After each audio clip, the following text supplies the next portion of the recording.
Hey there, Aries. Welcome to your reading for the week of October 23rd. This week, definitely check out astrojar.com for more awesome readers and astrologers. But let's see what we have going on for you. Very focused on work, I would say, this week. For sure. Let's see something else. There we go. So you have the Two of Diamonds. Very good card for money and profits. If you are waiting on anything like an inheritance, insurance payouts, legal payout, anything along those lines, this is also a good card for, getting that money. It can also just say you find out about it. Like, if you're waiting for, some sort of payout, you could be hearing about it this week as to, like, when you'll be getting it, when you'll see it, all of those things.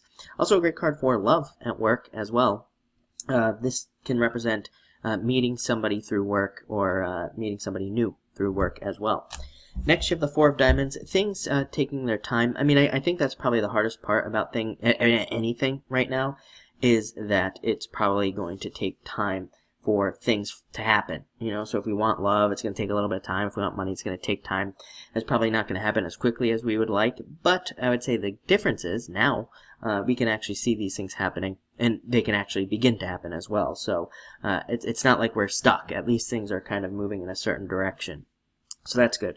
Also a great card for moving. You have a lot of moving energy. Anybody who's moving, traveling, you have three really awesome cards for doing any of those things. Even moving at work. Again, this could be, getting a promotion or something like that. You have, again, three cards that all represent promotions, upgrades in your life, things being upgraded in general. So I would say that seems to be the message for you this week, is upgrades, things upgrading. Next, you have the Jack of Clubs, which is you showing up here in the reading. Puts you in a position of power, in a position of strength, as I always say. This card says don't beat yourself up. I do think it's important. I think that what I will say is that I think that, if I can get it out, that what you will be doing is, I think if you focus on something, if you focus on working towards something, you'll be much happier this week. I think if you just sit there and don't do anything this week, or think about things too much, I think that you will, kind of get more restless and have more of that restless energy. At least that's the message I'm getting off of this card. Like, I feel like some of you could be thinking about starting a business, or starting to work on a project like a book or something like that. And again, I feel like if you just sit there and wait, it's going to be a lot worse. So again, I think you should just get started. Like, I hear you asking like a lot of questions, or some of you asking a lot of questions like, should I do this? Should I do that? What should I do? And it's like, just get started. Don't worry about anything else. And I think as long as you're working on something, you'll feel a lot better. Next, you have the Ten of Diamonds. Awesome card. Represents profits, money, more money coming in, earnings, all those sorts of things. Also represents getting some secret knowledge. I've been telling people for the past few weeks that, it definitely seems to be a time of like epiphanies, sudden realizations, insights.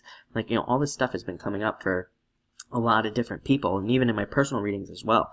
So I think it's time to pay attention to your dreams, pay attention to anything, because again, you never know when you might get that secret knowledge. Also an amazing time to study, and again, as most of you know, I've been kind of hammering this one over the head that, I think that, when Saturn moves into Capricorn, amazing time to learn. Jupiter and Scorpio, amazing time to learn. So I think it's a great time to learn anything new. And like at this time, I feel like we're trying to do anything like date or get into business, like simply reading a book, we could have that like sudden like thing that pops into our head where we're like, oh, I see, what I have to do now. So make sure to study and read and learn. Next, you have the Ten of Hearts. Fortune after difficulty. So definitely things getting better. Things, like I said, expanding, getting better, seeing improvements at this time. Amazing card for dating, by the way. Great time to date and meet new people. And let's see, what else am I getting for you? It could be a great time for networking as well. Great time for meeting new people and getting benefits from other people. And you end with the Nine of Spades, card of justice, and justice coming in for you at this time, especially if you're involved in anything legal. I would also say this card can say that I kind of get that same feeling of feeling restless. So I feel like this card can say that you could be feeling like you're being held back. I think you just need to start working on something, working on a project. I think that a lot of you early Aries might be a lot like some of the Pisces, in that I think both sides need to just have something to work on, even if it's just like a hobby or something like that. I feel like that forward movement will also move you forward in other areas of your life, because you're not so focused on like what's not working. It's like if you could just work on something that does work, like I said, a side project or a hobby. I think if you could allow yourself that time, it could be very beneficial for you. So looks like a very interesting week. I like to see it, and so enjoy it, and thank you for watching.